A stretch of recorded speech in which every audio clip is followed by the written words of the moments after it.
लहानपणीच माझं ठरलं होतं की आपल्याला मोठं झाल्यावर डॉक्टर व्हायचं आहे। डेंटिस्ट्री असं फील्ड आहे की तुम्ही डॉक्टर पण असता, त्याबरोबर तिथे आर्टला पण खूप वाव आहे।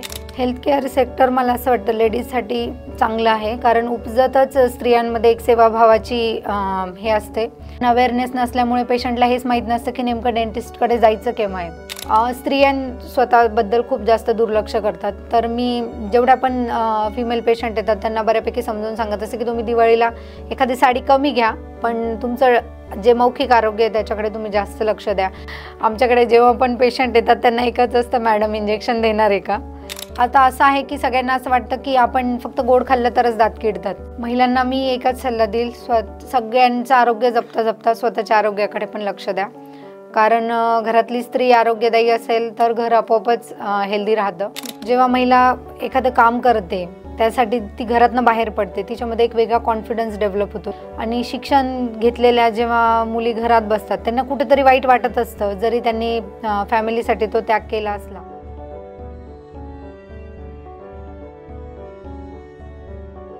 नमस्कार कांचनताई। नमस्कार। डेंटिस्ट्री हा व्यवसाय निवडण्यामागे तुम्हाला काय प्रेरणा होती? लहानपणापासून माझ्या आईवडिलांचं स्वप्न होतं की आपली मुलगी डॉक्टर झाली पाहिजे, त्यामुळे लहानपणीच माझं ठरलं होतं की आपल्याला मोठं झाल्यावर डॉक्टर व्हायचं आहे। आणि माझा थोडा आर्टकडे पण कल होता, मला आर्टमध्ये पण फार रुची आहे। आणि डेंटिस्ट्री असं फील्ड आहे की तुम्ही डॉक्टर पण असता, त्याबरोबर तिथे आर्टला पण खूप वाव आहे, कारण जेव्हा आम्ही दाताचे फिलिंग करतो त्याच्यामध्ये छोटी छोटी कार्विंग वगैरे, त्यामध्ये खूप आर्टची पण गरज असते, त्यामुळे मला डेंटिस्ट्री फील्ड निवडावी वाटली। मैड डेंटल क्लिनिकची सुरुवात कशी झाली? मैड डेंटल केअर क्लिनिक म्हणजे पहिली आमची शाखा जी आहे साकूर येथे आहे, सर आहेत डॉक्टर सागर मैड, यांनी ती सर्वात प्रथम सुरू केली। त्यानंतर 2011 मध्ये आम्ही संगमनेरमध्ये दुसरी शाखा सुरू केली। आता हळूहळू तिची वाटचाल चांगली चालू आहे आणि आता आम्ही तिसरी शाखा सुरू केलेली आहे अकोले बायपास रोडला। तुमचा अनुभव आहे का? पहिला रुग्ण काही म्हणजे असं भन्नाट अनुभव असेल? ॲक्च्युली आमचे जे रुग्ण असतात ते कायमच मजेशीर असतात। पहिला रुग्ण तर आम्हाला एकदम सुरुवातीला कॉलेज सुरू असतानाच सुरू झालेले असतात पेशंट। माझं GDC औरंगाबाद येथे झालेलं आहे आणि तिथे रुग्णांचा खूप जास्त फ्लो असतो, तर आम्हाला म्हणजे 3rd इयरपासूनच पेशंट आम्हाला हळूहळू म्हणजे टीचर्स जे आहेत ते द्यायला सुरुवात करतात। आणि येणारा प्रत्येक रुग्ण जो आहे तो थोडासा त्याच्या काही रुग्ण असतात जे गुगलवरून सर्च करून आलेले असतात, ते जेव्हा आम्ही डील करतो तेव्हा खूप मजा येते। किंवा काही असतात जे क्वॅक डेंटिस्ट म्हणून एक प्रकार आहे, म्हणजे जे रस्त्यावरचे जे असतात ना, जे स्वतःला डेंटिस्टसारखं म्हणवतात, त्यांच्याकडे जाऊन आलेले जे रुग्ण आहेत ते जेव्हा येतात तेव्हा क्लिनिकला खूप मजेशीर वातावरण असतं, कारण त्यांच्यामध्ये एक वेगळंच त्यांना काहीतरी सांगितलेलं असतं त्या लोकांनी, कोणी काहीतरी अळी काढून दिलेली असते दातातली, किंवा काही आम्ही मग त्यांना समजून सांगतो की एवढी मोठी अळी दातात नसते, हे जे काय असतं ते मायक्रो ऑर्गॅनिझम्स असतात, हवं तर तुम्ही ते अळी जपून ठेवा, त्याचं फुलपाखरू होईल तेव्हा तुम्हाला कळेल। असे बरेच पेशंट आलेले आहेत। क्लिनिक सुरू झाल्यावर असा कोणता क्षण तुम्हाला आठवतो का जेव्हा तुम्हाला वाटतं की हीच माझ्या करिअरची योग्य निवड आहे? म्हणजे असं आहे की लहानपणापासूनच डॉक्टर व्हायचं होतं, आणि मग जेव्हा पण असे प्रसंग येतात की पेशंट फार खुश होतात, सॅटिस्फाईड असतात, आणि काही काही पेशंटला काही डॉक्टरांनी घाबरून दिलेलं असतं, जेव्हा त्यांना आम्ही काम डाऊन करतो, समजावून सांगतो आणि पेशंट जेव्हा एकदम रिलॅक्स होऊन जातात क्लिनिकमधून, तेव्हा खूप छान वाटतं। आणि मग तेव्हा वाटतं की आपल्या नॉलेजचं खरं यूज झालेलं आहे, कारण बऱ्याचदा डेंटल ट्रीटमेंटसाठी पेशंट खूप घाबरलेले असतात आणि आमच्या क्लिनिकमध्ये आल्यावर जेव्हा ते एकदम रिलॅक्स होऊन आनंदाने येऊन ट्रीटमेंट करतात, स्पेशली लहान मुलं असतात तेव्हा, किंवा स्त्रिया पण खूप घाबरलेल्या असतात स्त्रिया जेव्हा येतात तेव्हा। दंत आरोग्याबाबत महिलांमध्ये काही चुकीच्या समजुती असतात, तर त्या काय असू शकतात? चुकीच्या समजुती म्हणजे महिलांमध्ये बऱ्याचशा, महिला म्हणण्यापेक्षा सगळ्यांमध्येच आहे की जोरात ब्रश केला पाहिजे, तसं नाही आहे, हळू ब्रश करायला पाहिजे, सॉफ्ट ब्रश वापरायला पाहिजे, किंवा बऱ्याच लोकांना वाटतं की दात दुखला तरच आपण डेंटिस्टकडे जायला पाहिजे।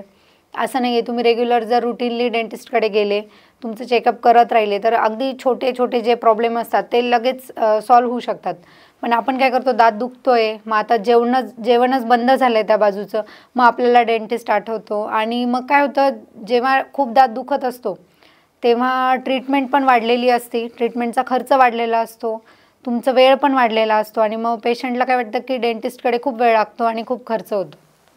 तर माझं पेशंटला नेहमी हेच सांगणं असतं की तुम्ही रुटीनली चेकअप करत जा, काही प्रॉब्लेम असेल तर लवकर सॉल्व्ह करून घेत जा, वाढू देत नका जाऊ. म्हणजे मला असं वाटतं प्रत्येक स्त्री पूर्ण देवीच्या 9 रूपांशी संलग्न असते. फक्त ती कुठे आहे, म्हणजे घरी असतो आपण तेव्हा अन्नपूर्णा असतो, जेव्हा आता एखादी टीचर असते किंवा आम्ही एखादं काही ज्ञान देण्याचं किंवा पेशंट करण्याचं काम करतो तेव्हा सरस्वतीचं रूप असतं. कधी कधी आपल्याला शक्ती पण व्हावं लागतं. सगळ्या स्त्रियांमध्ये सगळे रूपं त्यांना वेळोवेळी धारण करावे लागतात असं मला वाटतं. दंतवैद्यकीय क्षेत्रात एक महिला म्हणून तुम्ही काम करताना कोणकोणत्या अडचणी आल्या? संगमनेरमध्ये प्रॅक्टिस करताना सुरुवातीला असं म्हणजे पेशंटला वाटतं की मेल डेंटिस्टच काही लोक प्रिफर करतात, पण मग त्यांना हळूहळू अनुभवाने त्यांच्या लक्षात येतं आणि मग ते नॉर्मल होतात. नाही तर सुरुवातीला वाटतं त्यांना की मेल पेशंटमध्ये एक त्यांना गैरसमज असतो की दात काढताना तुम्हाला फोर्स लागेल का. मग आम्ही त्यांना समजून सांगतो की दात काढणं फोर्स नाही, टेक्निकची गोष्ट असते. त्याच्यासाठी म्हणजे मेल डॉक्टरच पाहिजे असं नाही, टेक्निक ज्याला येते तो दात काढू शकतो. पेशंटसोबत विश्वास निर्माण करणं किती कठीण होतं? कसं असतं, पेशंटला जेव्हा आम्ही उपचार पद्धती वगैरे सांगतो, जर पेशंट अजून कुठे जाऊन आलेला असेल, जर त्याच्या डोक्यात काही वेगळा विचार असेल तर मग अशा वेळी त्यांना समजून सांगणं थोडं कठीण जातं.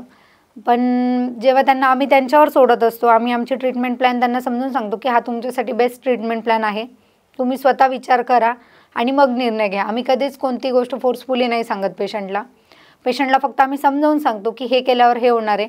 कारण मेडिकल प्रॅक्टिस ही अशी गोष्ट आहे की प्रत्येक डॉक्टरचा अनुभव आणि त्याची ट्रीटमेंट देण्याची जी पद्धत आहे ती वेगळी वेगळी असू शकते.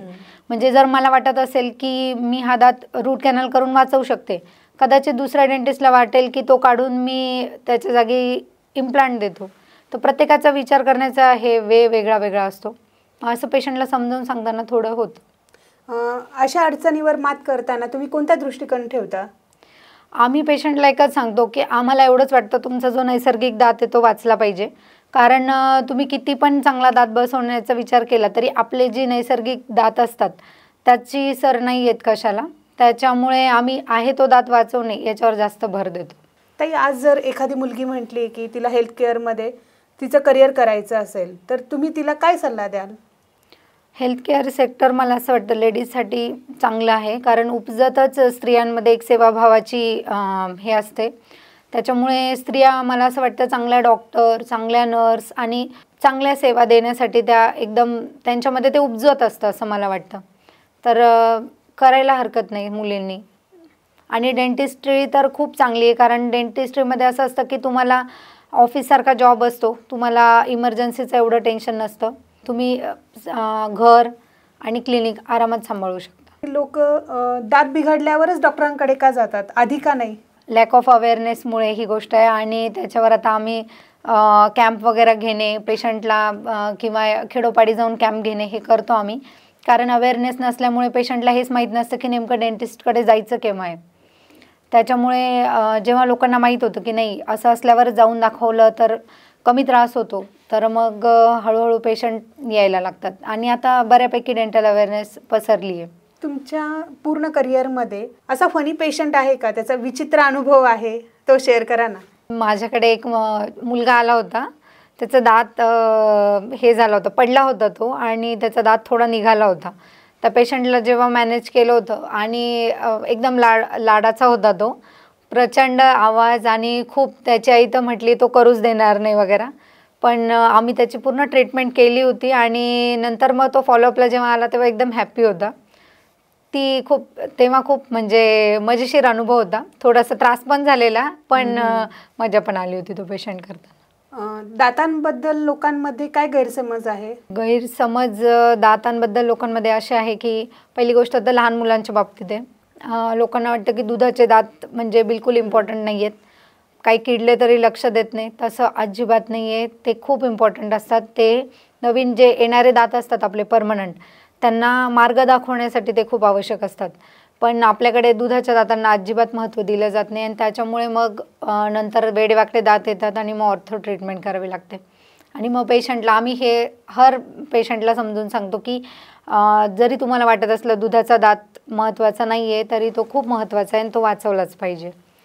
त्यानंतर मोठ्या पेशंटमध्ये पण बऱ्याचदा असं असतं की स्त्रियां स्वतःबद्दल खूप जास्त दुर्लक्ष करतात. तर मी जेवढ्या पण फिमेल पेशंट येतात त्यांना बऱ्यापैकी समजून सांगत असते की तुम्ही दिवाळीला एखादी साडी कमी घ्या, पण तुमचं जे मौखिक आरोग्य आहे त्याच्याकडे तुम्ही जास्त लक्ष द्या.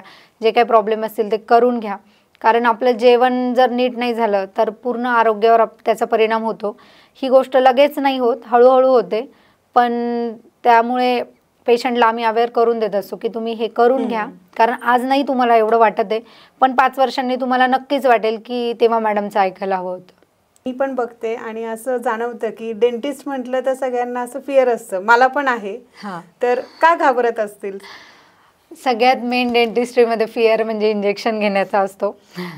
आमच्याकडे जेव्हा पण पेशंट येतात त्यांना एकच असतं, मॅडम इंजेक्शन देणार आहे का आणि कुठे देणार आहे. आम्ही त्याच्यासाठी पेनलेसची वगैरे पण सोय ठेवलेली आहे. पेशंटला आम्ही दाखवतो की निडल नाही आहे याला आणि मग आम्ही तुम्हाला इंजेक्शन देणार आहे आणि ते अजिबात तुम्हाला दुखणार नाही आहे. पहिलं इंजेक्शन घेताना पेशंट थोडा अँक्शियस असतो, नंतर मग त्याला माहीत होतं की नाही दुखणार आहे, पण इंजेक्शन देताना खूप हे असतात, पेशंट घाबरलेले असतात. लोक जेव्हा म्हणजे दात वाकडे तिकडे असतात त्यांचे, तर असं काही अनुभव आहे का की ठीक झाल्यावर ते त्यांच्या स्पाईनली पण तुम्ही खुश झाला आहात, असं काही एक शेअर करा ना. ऑर्थो ट्रीटमेंटचं जे वेडेवाकडे दात सरळ करण्याची ट्रीटमेंट असते त्याला ऑर्थोडोंटिक ट्रीटमेंट म्हणतात. बेसिकली कसं असतं की आपण छान हसलो की आपण आपोआप छान दिसतो. तर माझ्याकडे एक मुलगी आलेली, म्हणजे डेंटलचा बराच इश्यू होता आणि ती असं थोडंसं तिला दिसण्याबाबतीत ती थोडी कॉन्शियस होती स्वतःच्या, आणि मग मी तिला सांगितलं की नाही आपण तुझी एवढी एवढी ट्रीटमेंट करू, त्याच्यानंतर तुला जाणवेल, हळूहळू तुला फरक जाणवेल आणि तुम्ही जेवढी ती लवकर करता ते फेशियल फीचर डेव्हलप होण्याच्या आत जर ती ट्रीटमेंट केली तर तुमचा फेसही खूप छान दिसायला लागतो. आणि तिची ट्रीटमेंट सुरू केली आणि त्याच्यानंतर जेव्हा 1 वर्षानंतर वगैरे तिला पूर्ण डिफरन्स जाणवायला लागला, तर तिच्या चेहऱ्यावरचं हास्य पाहून आम्हाला फार समाधान वाटलं होतं, कारण एक वेगळा कॉन्फिडन्स आणि एक वेगळा ग्लो आलेला असतो पेशंटमध्ये. आज इथं आपल्या महिला बघतायत, तर त्यांना दंत आरोग्याबद्दल तुम्ही काय सल्ला द्याल? माझा एकच सल्ला राहील पेशंटला की पेशंट म्हणजे सगळ्यांनाच राहील. आता असं आहे की सगळ्यांना असं वाटतं की आपण फक्त गोड खाल्लं तरच दात किडतात, तर तसं नाही आहे. तुम्ही जे काही खाल त्याच्यानंतर तुम्ही व्यवस्थित चूळ जर भरली तर तुमचे दात जास्त किडणार नाही आणि तुम्हाला दातांच्या समस्या ज्या आहेत त्या जास्त उद्भवणार नाही. आणि दुसरी गोष्ट म्हणजे रेग्युलर डेंटल चेकअप ते केलं तर तुम्हाला जास्त लेंदी प्रोसिजर्सला सामोरे नाही जावं लागणार. नवरात्रीच्या निमित्ताने महिलांना देण्यासाठी तुमचा संदेश काय असेल? महिलांना मी एकच सल्ला देईल, सगळ्यांचं आरोग्य जपता जपता स्वतःच्या आरोग्याकडे पण लक्ष द्या, कारण घरातली स्त्री आरोग्यदायी असेल तर घर आपोआपच हेल्दी राहतं. आणि सगळ्यांकडे लक्ष देताना स्त्री स्वतःकडेच थोडी दुर्लक्ष करते. तर मी एवढंच सांगेल की तुम्ही प्लीज स्वतःची काळजी घ्या आणि दाखवत चला, काही अंगावर नका काढत जाऊ जास्त, कोणतीही गोष्ट असू द्या, फक्त डेंटलच नाही इतरही काही इश्यू असले तर लवकर डॉक्टरांना दाखवून घ्यायचं. ताई, तुम्हाला असं का वाटतं की महिलांनी व्यवसायात पडावं? माझ्या मते मी प्रत्येक महिलेला असं सांगू इच्छिते की महिलांनी इंडिपेंडेंट असलं पाहिजे, फक्त पैसा कमवण्यासाठी नाही. तर जेव्हा महिला एखादं काम करते त्यासाठी ती घरातनं बाहेर पडते, तिच्यामध्ये एक वेगळा कॉन्फिडन्स डेव्हलप होतो. जेव्हा आपण कंटिन्यू घरी राहतो, कंटिन्यू माणूस घरातलेच विचार करत राहतं, जेव्हा आपण बाहेर जातो, बाहेरचं जग बघतो, बाहेर काय प्रोग्रेस होतीये ते आपल्याला माहीत पडतं, त्या दृष्टीने आपलेही विचार डेव्हलप होतात. जसे आपले विचार डेव्हलप होतात तसे आपण मुलांमध्ये तशी डेव्हलपमेंट आणतो. आणि इंडिपेंडेंट असणं ही आता काळाची गरज झालेली आहे, कारण महागाई पण एवढी वाढलेली की दोघांनी काम करणं आता गरजेचं झालं आहे, स्कूलिंगसाठी पण, आणि एक स्वतःसाठी एक समाधान मिळतं की आपण काहीतरी करतोय. आणि शिक्षण घेतलेल्या जेव्हा मुली घरात बसतात त्यांना कुठेतरी वाईट वाटत असतं, जरी त्यांनी फॅमिलीसाठी तो त्याग केला असला तरी कुठेतरी त्यांना ते वाटत असतं की आपण एवढं शिक्षण घेऊन आपण घरी बसलोय. तर मला असं वाटतं जसं पॉसिबल होईल, जेवढं पॉसिबल होईल तुम्ही काम करा आणि बाहेर निघा घरातनं. तुम्हाला स्वतःला पण छान वाटतं बाहेर पडल्यावर, आणि आपण घरात राहिलो तर आपण छान आवरत पण नाही, बाहेर निघालो म्हणजे आपण छान आवरतो, आपल्यामध्ये एक वेगळे एनर्जी उत्पन्न होते आणि त्यामुळे घर पण छान राहतं. ताई, डेंटिस्ट्री फील्डबद्दल आता नवीन उपचार पद्धती निघाल्या आहेत, तर त्याबद्दल काही आम्हाला माहिती देऊ शकाल?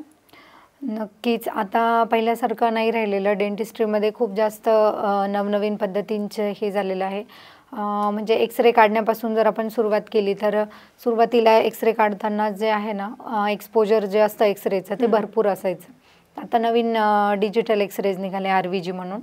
तर ते एकदम चांगले असतात पेशंटच्या दृष्टीने पण आणि डेंटिस्टच्या दृष्टीने पण.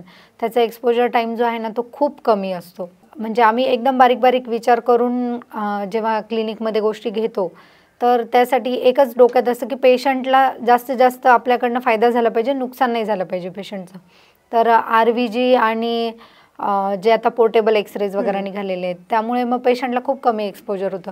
कारण रूट कॅनल करताना तुम्हाला बरेचसे एक्स-रे घ्यावे लागतात किंवा कधी-कधी खूप जास्त प्रॉब्लेम असतील तर तेव्हा पण सगळीकडचे एक्स-रे घेऊन बघावे लागतात. तर मग एक्सपोजर बऱ्यापैकी होतो पेशंटला. त्यानंतर रूट कॅनल करताना पहिली रूट कॅनलची टेक्निक आणि आताच्या रूट कॅनलच्या टेक्निकमध्ये बरंच अंतर आलेलं आहे. पहिले बराच वेळ लागायचा रूट कॅनल करताना. आता जर इन्फेक्टेड टूथ नसेल तर आम्ही सिंगल सिटिंग रूट कॅनल पण करतो. केस तशी हवी म्हणजे जर इन्फेक्शन नसेल तर आपण त्यांना सिंगल सिटिंगचं पण सजेशन देतो. त्यानंतर रोटरीने वगैरे रूट कॅनल करणे. त्यानंतर जो मायक्रो डेंटिस्ट्री पण निघाली आहे. लेझर्स निघाले आहेत. आपल्याकडे लेझर्स पण अवेलेबल आहेत. तुम्हाला एखादी सर्जरी किंवा काही असेल तर आपण लेझरचा पण यूज करतो. त्याच्यानंतर हिरडीच्या काही प्रोसिजर्स असतात त्याच्यासाठी पण आपण लेझरचा यूज करतो. म्हणजे पेशंटला जेव्हा आपण नवनवीन टेक्निक्सनी उपचार पद्धती देतो म्हणजे पेशंटला असं नाही वाटत की आपल्याला सिटीत जायला हवं होतं. जेव्हा तुम्हाला संगमनेरमध्ये राहून सगळ्या प्रोसिजर करायला मिळत आहेत, सगळं अत्याधुनिक सेवा मिळते तर पेशंटलाही चांगलं वाटतं. जे आता फिलिंग मटेरियल्स पण आहेत, आधी वेगळे असायचे, आता प्रत्येक गोष्टीमध्ये मॉडिफिकेशन होत जास्त ड्युरेबल. त्यानंतर पेशंटला मायक्रो लिकेज म्हणून एक प्रकार असतो की त्यानंतर कधी कीड लागलेल्या दातामध्ये सिमेंट भरल्यावर परत कीड लागू शकते, तर त्याला आम्ही सेकंडरी केरीज म्हणतो. तर ते सेकंडरी केरीज नाही होणार असे पण आता सिमेंट निघालेले आहेत, ते आम्ही सजेस्ट करतो पेशंटला. ब्रिज जर पेशंटला अफोर्डेबल असेल तर आम्ही ब्रिजच्या ऐवजी इम्प्लांट सजेस्ट करतो. कारण की ब्रिज करताना तुमच्या पुढच्या आणि मागच्या दाताला पण आपल्याला कटिंग करावी लागते. तर आता असं असतं की कन्झर्व द टूथ. जेवढं तुम्हाला टूथ स्ट्रक्चर वाचवता येईल तेवढं तुम्ही वाचवायला आम्ही प्रयत्न करतो. तर मग आम्ही इम्प्लांट सजेस्ट करतो. मग ज्या पेशंटला पॉसिबल असतं ते इम्प्लांटचं पण हे करून घेतात, फायदा करून घेतात.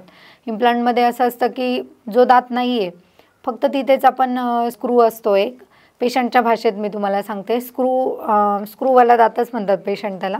तर एक स्क्रू टाकला जातो आणि मग जेव्हा तो व्यवस्थित होतो त्याच्यानंतर आपण त्याच्यावर दात बसवून देतो पेशंटला. आणि कॅप वगैरे बसवताना पण आधी असायचं की सोन्याची कॅप बसवा वगैरे. आता पेशंटला पण असं आहे की नाही माझी कॅप बिलकुल कोणाला लक्षात नाही आली पाहिजे की कॅप बसवली आहे. तर मग त्या दृष्टीने आपण कॅप पण एकदम चांगल्या याच्यातल्या बसवून देतो. पेशंटला जी रिक्वायरमेंट असेल त्यानुसार आपण त्यांना ट्रीटमेंट अवेलेबल करून देतो. म्हणजे असं काहीच नाही आहे की नाशिकला आहे आणि आपल्या इथे नाही आहे किंवा पुणे मुंबईला आहे आणि संगमनेरमध्ये नाही, अशी कोणतीच गोष्ट नाही आहे.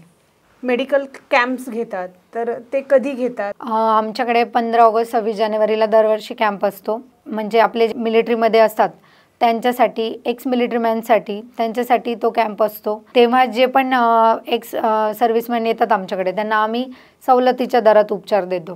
कारण की त्यांनी आपल्या देशासाठी एवढं केलं आहे, तर मग आपलं काहीतरी सोशल हे म्हणून आम्ही त्यांच्यासाठी जेवढं आम्हाला करता येईल तेवढं करतो. महिला दिनानिमित्त आमच्याकडे कॅम्प असतो. हे 3 कॅम्प आमचे दरवर्षी असतातच, 15 ऑगस्ट 26 जानेवारी आणि महिला दिन. आमचं असं आहे की आम्ही पेशंटला एकच सांगतो, या दाताची ट्रीटमेंट झाल्यावर तुम्हाला आमच्याकडे ह्या दातासाठी परत नाही यावं लागणार. आणि जेव्हा पेशंटचा एकदा ट्रीट केलेला दात परत त्याला त्रास देत नाही तर दुसरा काही प्रॉब्लेम असला तर तो बरोबर आपल्याकडेच येतो. आणि पाठवताना पण कोणालाही सांगतो नाही तुम्ही यांच्याकडे जाऊन या. आणि तुम्हाला म्हणजे अजिबात बरेचसे रुग्ण असतात जे असे ऐकूनच आलेले असतात, त्यांना आम्हाला असं जास्त सांगावं पण नाही लागत, ते आधीच सांगतात आम्हाला यांनी पाठवलं आहे, त्यांना फार चांगला अनुभव आला आहे तर आम्ही त्याचसाठी आलेलो आहे. तर मग त्याच्यानुसार आमचा एवढाच प्रयत्न असतो की पेशंटला जी ट्रीटमेंट देतोय त्याचा पूर्ण फायदा झाला पाहिजे. आजच्या आपल्या नवदुर्गा कांचनताई मैड यांनी सांगितलं की मेहनत, सेवाभाव, जिद्द असेल तर यश नक्की मिळतं. चला तर भेटूया नवीन भागात एका नवीन नवदुर्गेसोबत तिचा प्रेरणादायी प्रवास जाणून घेण्यासाठी. तोपर्यंत निरोगी राहा, हसत राहा. धन्यवाद.